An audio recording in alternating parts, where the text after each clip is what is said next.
Good to go. I'm not ready. Sorry.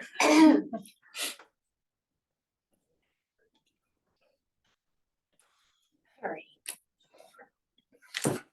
Seen that shirt.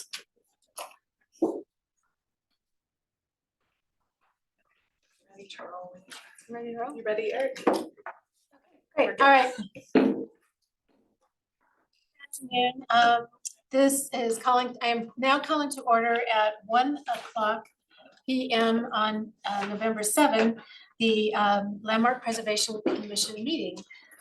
We begin every meeting by introducing the commission, and I will begin. My name is Julie Johnson, and I'm a Historic Preservation Project Manager, and I was nominated by the community at large. Commissioners, Larry, why don't we start with you? I'm Larry Sykes. I'm an architect and I was nominated by History Colorado. Graham Johnson, a project manager nominated by the Denver Planning Board. I'm Nick Fusianis. I'm an architect and a developer, and I was nominated by the American Institute of Architects. I'm Gary Petrie, I'm an architect, and I was nominated by the Denver Planning Board. I am George Dettis, retired law enforcement, and I was nominated by History Colorado. I'm Ann Wattenberg. I'm an architect nominated by the American Institute of Architects. I'm Erica Warzel. I'm an architectural historian and preservation consultant nominated by the community at large. Good afternoon, I'm Erin Hummel. I'm a landscape architect and I was nominated by the American Society of Landscape Architects. And I'm Brittany Bryant, Denver Landmark Preservation staff. All righty, thank you, everybody. So the very first item on our agenda is the meeting records for approval. We have the November 19, October 3rd, and October 17 meeting records for approval. Commissioners, did you have any changes, corrections, concerns about the records as presented? Seeing none, do I hear a motion to approve? Madam Chair, I'll move to approve the meeting records from September 19th, October 3rd, and October 17th, 2023. Great, thanks, Graham. Second? Larry seconded. All right, all in favor, aye. Aye. Opposed, nay. All right, yeah, thank you very much, Emma. The meeting records are approved as presented. So let's go first to some audio tips for those of you who are virtual. And I apologize, you're over here and our camera used to be here, so I'm sorry that I won't be looking at you as we speak. But here's some tips for y'all. One, for better sound quality, we strongly encourage you to download Zoom on your desktop, laptop, tablet, or mobile device. You can click the audio settings to bring up an additional menu, add a background noise suppression, test your speaker and microphone, adjust their maximum output volumes. For presenters or public commenters, when it is your turn to speak, to mute or unmute, click on the microphone icon at the bottom of your screen. Expanding the menu next to the microphone will reveal additional options. You can select your speaker and microphone devices. You can test your microphone and speakers and adjust their maximum output volumes. And lastly, if you have audio challenges, just switch to your phone for audio. Alrighty. The next item then is a public comment. At the beginning of each meeting, we have a general public comment period. And that's for anyone, members of the public have up to 2 minutes each for comments about historic preservation in general in Denver. And this does not include comments associated with specific projects that are going to be reviewed by the Landmark Preservation Commission. If you're joining by phone, please dial *9 on your keypad to raise your hand or email landmark@denvergov.org with your name, phone number, and let us know that you'd like to make a public comment. So do we have anybody that's got a hand up right now that wants to make a general public comment about historic preservation? It doesn't look like it? No? Okay, good. All right, then we shall move on. To the consent agenda is next, and these are routine design review items recommended for the commission approval without discussion.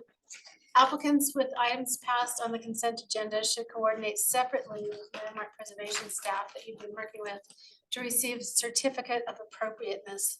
There is no public comment for consent agenda items. I will announce the agenda by address. I will ask the commissioners if there any desire to remove any any projects from the consent agenda.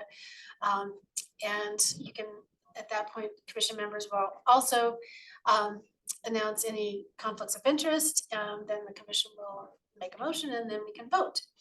All right, commissioners.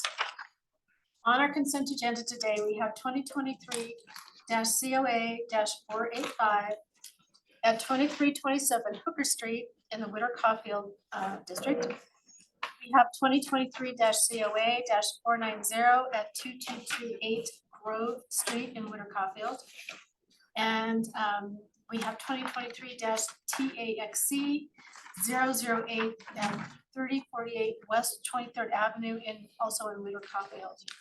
Commissioners, are there any conflicts of interest or do you have any desire to take anything off of the consent agenda? Lot of shaking heads. Okay, do I hear a motion to approve the consent agenda? I'll make a motion to approve the consent agenda. Thank you, Erica. Second. I'll second. Graham has seconded it. All in favor of approving the consent agenda as presented, say aye. Aye. All opposed, nay. All right, well done, staff. The consent agenda has been approved as presented.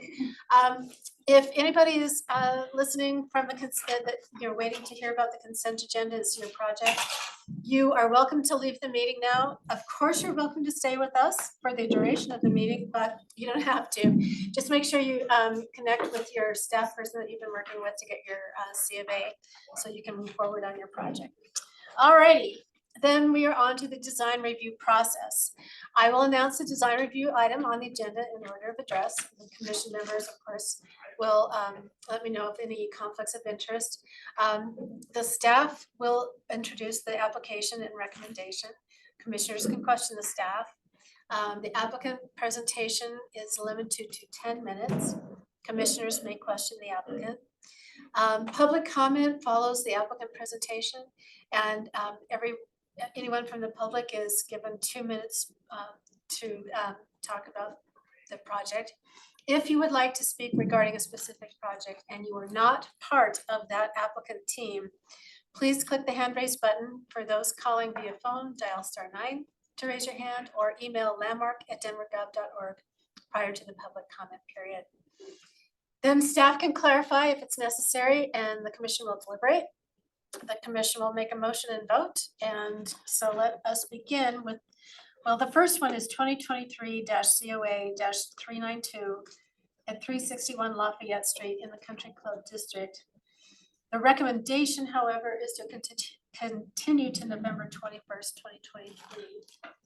And you guys still need to make a motion on To, that. we need to make a motion to continue to 20, okay. Do I hear a motion to continue this to November 21st, 2023?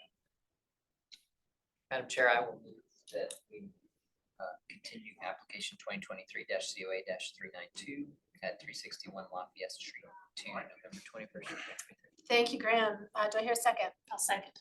Aaron has seconded it. All in favor of moving 361 Lafayette Street to November 21st, say aye. Aye. Any opposed, nay. All right, we will move 361 Lafayette Street in the Country Club District to our November 21st meeting. Thanks for your help, Brittany. All right, next is our design review project, singular today, 2023-COA. Signed it, sorry. Should I sign it with mine? You can just sit at my computer.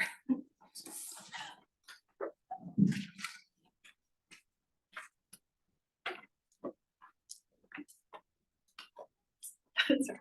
Yeah, you get to sit here. Don't worry, it's a favorite thing. You get to- yeah, you don't want to. Okay, so are you, whatever.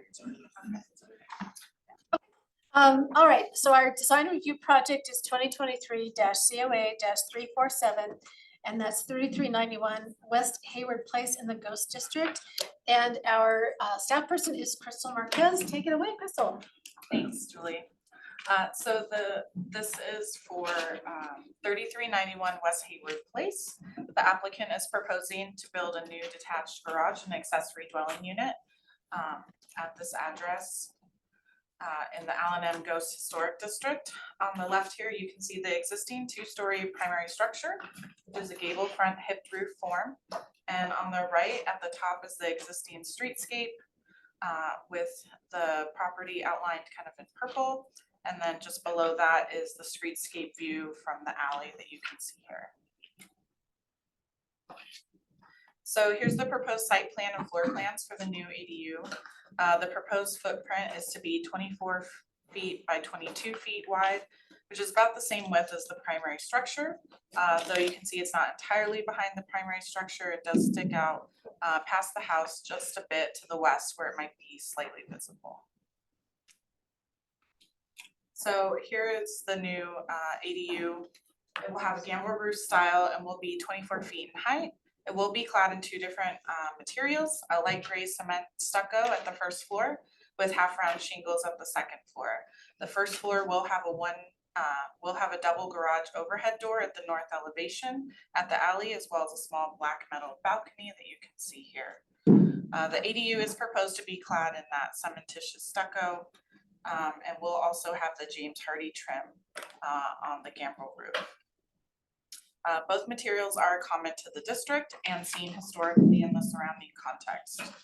Design guideline 4.8 states to design windows, doors, and other features to be compatible with the original primary structure and historic context.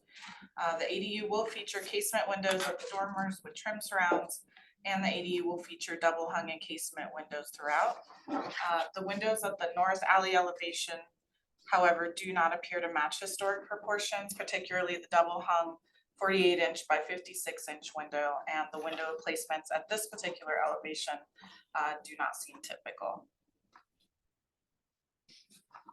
So design guideline 4.19 states to design a new garage or secondary structure to be compatible with and subordinate to the primary structure in the surrounding historic context. The roof shape of the new ADU is not compatible or subordinate to this primary structure. The gambrel roof design with the dormers makes the roof very wide in relation to the primary structure, and the gambrel roof is not compatible with and does not relate to the gable front hipped roof form of the primary structure on this lot. Additionally, the applicant uses 3405 West Hayward Place, which you can see here as an example of an ADU in the surrounding context that uses that gambrel roof form. But as you can see in the application, that accessory structure is relating to the gambrel roof form of the primary structure on that particular lot. Additionally, all other gambrel roof forms shown in this application are primary structure roof forms found in the district, though there are not any found on this block. Secondary gambrel roof forms are not common to this district, and this one does not relate to the primary structure. And then here are just some perspective views from the application showing the new ADU in relation to the primary structure. The roof form and shape of the new ADU is not compatible or subordinate to the primary structure. Therefore, staff is recommending denial of the application today. All right, thank you, Crystal. Commissioners, do you have any questions for Crystal? No? Okay, all right, are we ready for the applicants? Presentation? Yeah, if you'd like to go up there, that'd be great.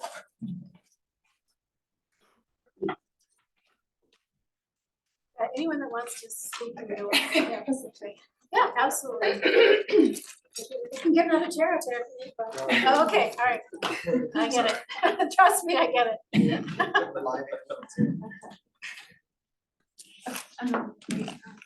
Get the timer up also.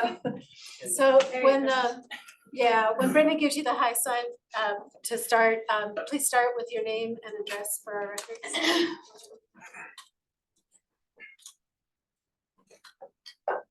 Whenever you're ready. All right, thanks, Brittany. Hello, Commission. Thank you for having us today and taking into consideration for this. My name is Jeff Baker. I live at 2422 Champa Street in Curtis Park, and I'm the design builder, representing Design Build, architectural designer with us as well today. And I want to go ahead and just start off, and I'm going to address some of the comments from staff as well. So after spending time in the district and observing the design and architectural style of the buildings and the surrounding blocks, we designed an ADU to include typical features and rhythms of the existing historic buildings. The mass and form are compatible with the district. This ADU is small, 528 square feet. So the smallest two-car garages are typically 400. Most of you probably know that. Larger ones up to 650 or so. So this is a pretty small building. The ADU exhibits a modern, simplified interpretation of other of another accessory structure that are just a few doors down as presented in the pictures there. And will be recognized as new construction. I don't think there's any question that this would be confused with a historic building. The roof form does exist all over the district. Materials are similar in scale, color, and texture without being replicative, while identifying the building as non-historic. This is a small lot, and therefore the bulk plane makes the upper level significantly non-habitable without the roof shape and form, as well as the use of dormers.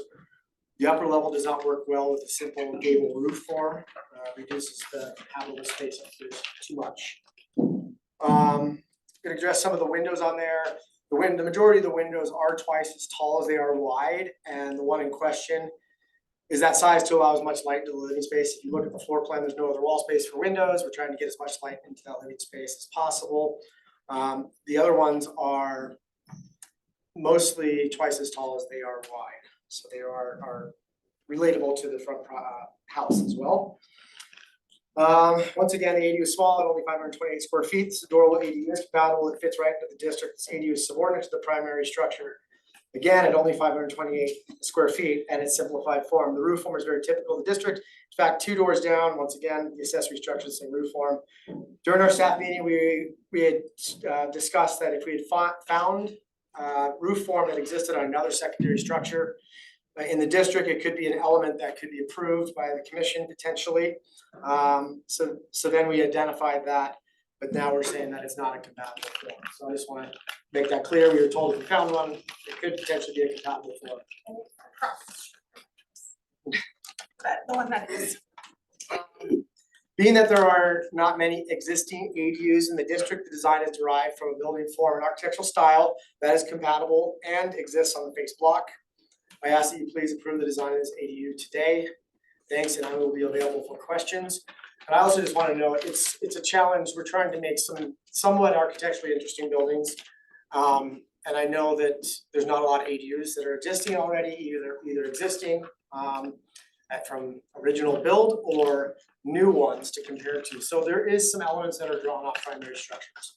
And I know that in the guidelines, it does say to take it off primary structures, but I know in ADUs, there's a little bit of kind of a back and forth going on right now. So I'm looking forward to the ADU guidelines potentially being updated coming out starting in January. That's pretty much what I've got. I'm gonna let you go ahead. We've got the rest of the time. Okay, well, I think a couple things that weren't identified is that we went to the West Highlands meeting. And that was, they did approve the design. They're the ones who live there. They live on my block, one of them. And they liked the design and said that they supported it. I also was able to get 6 of my immediate neighbors to write letters of support in the design, you know, and really like it.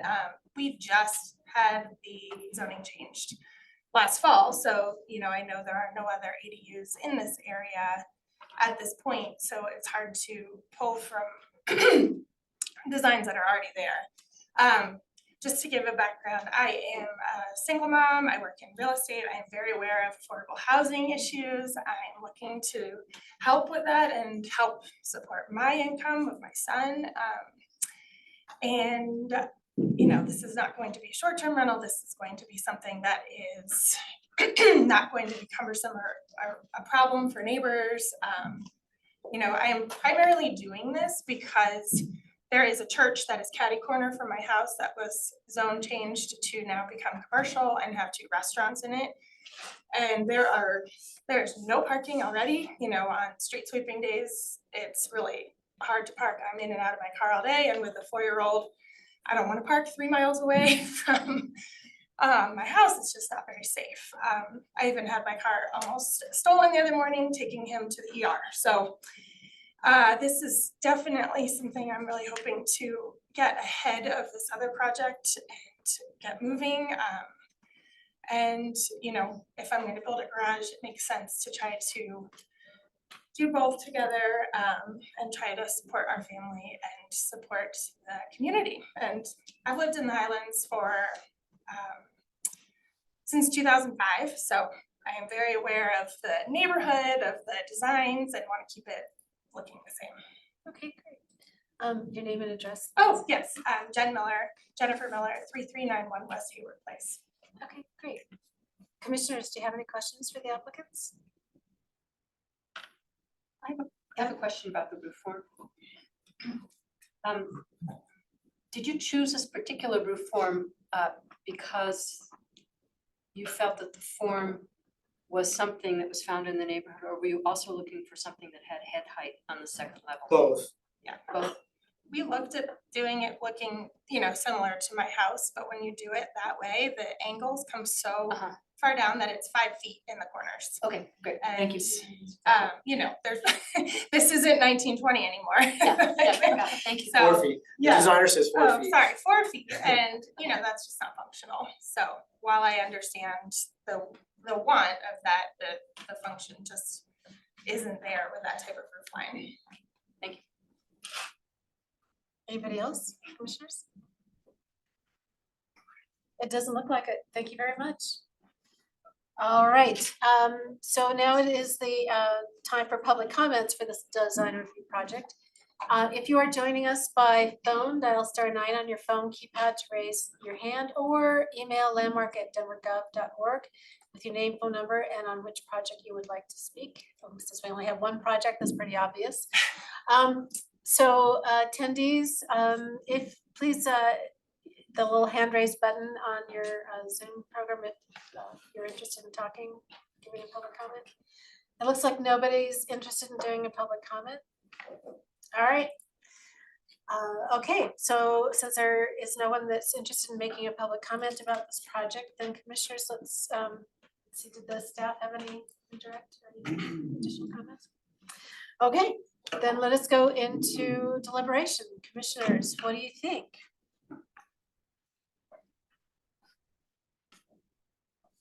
Don't all talk at the same time. Maybe I'll start. Sure.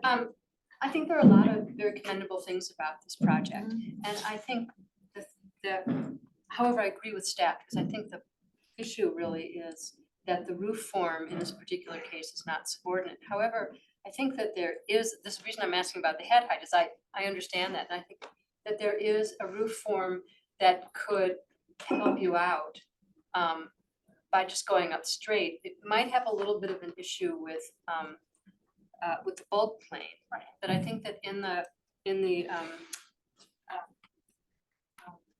consent agenda, we had actually exactly the same thing. And I was thinking about this, the consent agenda has an ADU, which has a very similar situation, and it did violate the bulk plane, but because it actually was consistent with the neighborhood pattern, that violation was something that we were able to say, that we were able to actually support. And I also think that if you did go to a simpler form, you could eliminate the dormers, and it would, because you wouldn't need them for the head height, and that would also simplify and make it more subordinate to the main primary dwelling. But I think there are a lot of, I think to me, this project's totally going in the right direction, but the roof form is really where it sort of becomes problematic. Erica, did you have? Yeah, I think Anne said it really well. I am very sympathetic to the competing concerns that you have. I think I'll just add that with the design guidelines, it kind of separates out primary structure and context, but for me, the primary structure is the immediate context, and I think that's why we're kind of wanting to look first to see that it's subordinate and compatible with that primary structure first and foremost.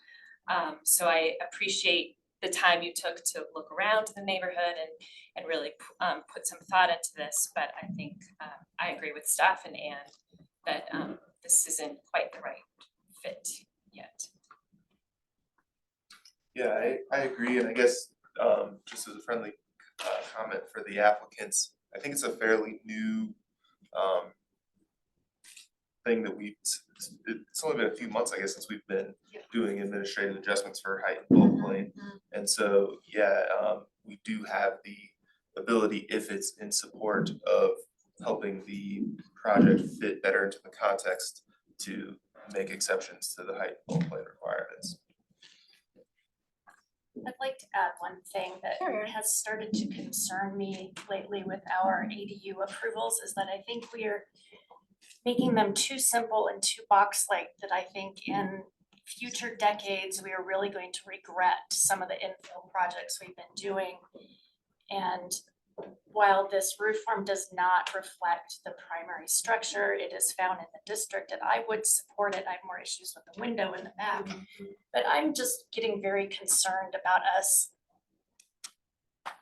really making dumbed down boxes. And we've approved a lot of those in the last year.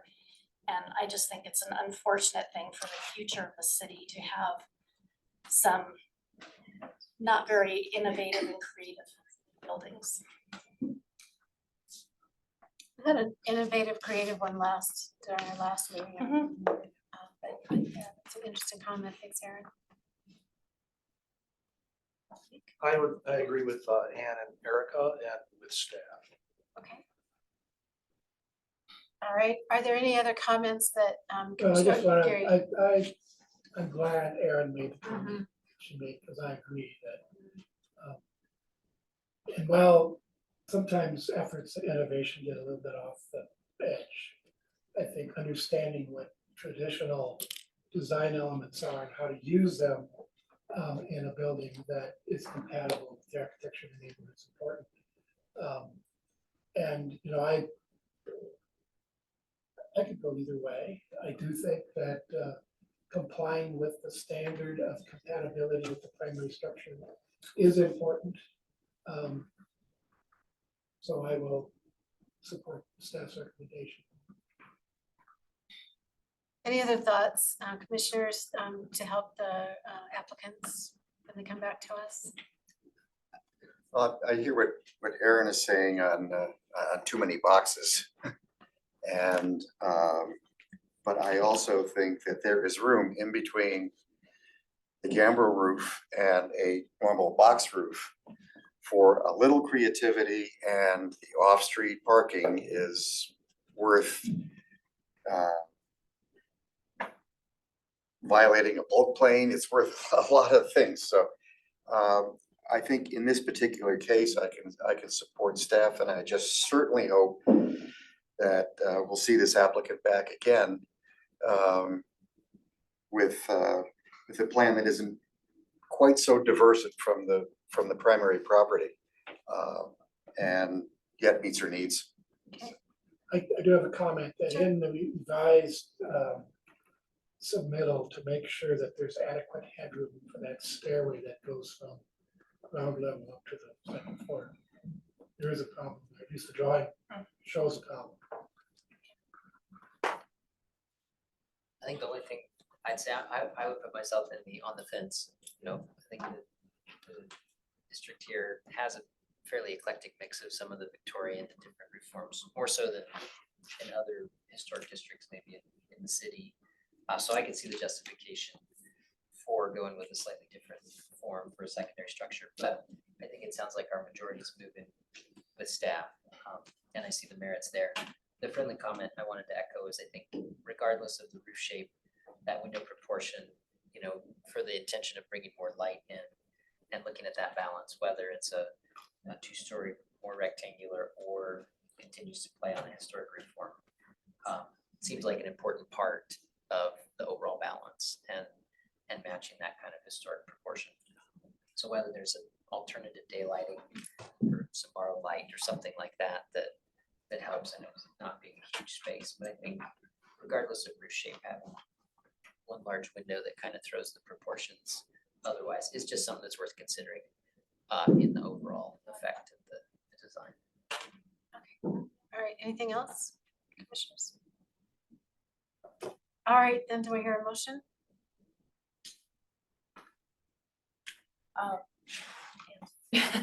I'll make the motion. Okay, I move to deny application number 2023-COA-347 for the ADU at 3391 West Hayward Place as per presented testimony, submitted documentation, design guidelines 4.8 and 4.19.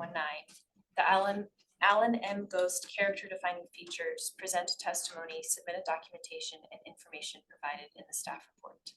second, Second.